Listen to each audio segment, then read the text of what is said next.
advise your flock. I'm sure you're not a farmer. No, well, it should be. It's good practice. It develops patience. There's three strands which I sort of broadly describe as how Muslims do adopt, or even as a minority adopts towards the greater majority. One is, as you mentioned, assimilation.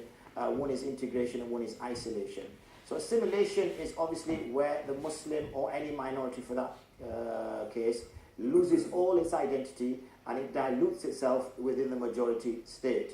So in our example, a Muslim would lose his identity in terms of dress, food, dietary habits, religious habits, worship, and basically his faith will be just his own personal beliefs or her own personal beliefs in their heart. That's assimilation. Now, obviously, that's something which as a Muslim we can't adopt, because assimilation would mean that your identity as a Muslim is non-existent.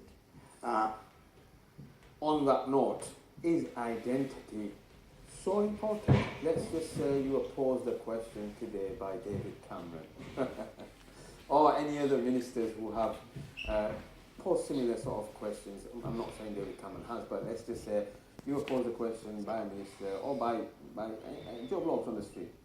Why is your identity so important to you? Why can't you just be like us?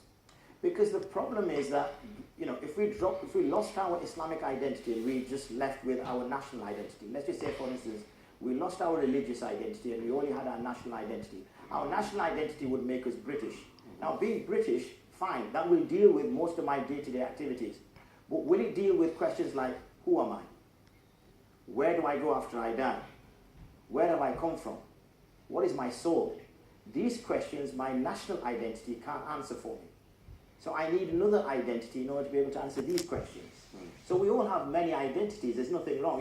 We're a father, we're a husband, we're a son, we might be a teacher. We have many, many different identities, and we can quite easily balance all those identities. I think that one of the questions you raised earlier was, does our Islamic identity then challenge our British identity? Well, clearly it hasn't, because our former generations have been here since the 1950s and the 1940s. And definitely since the 60s onwards, and we've seen huge Muslim communities live within the West and have no real problems as such. And if the question comes then up that, well, hold on a second here, Muslims kind of all live together and they don't really mix with anybody else, well, the answer to that is that any community, any society would like to live in an area where other people look like them.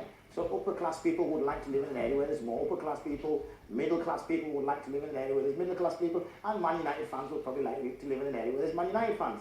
That's just the way the world is. Don't say you're one of them Man United fans. I'm not going to say that on live TV. Listen, if that's the case, then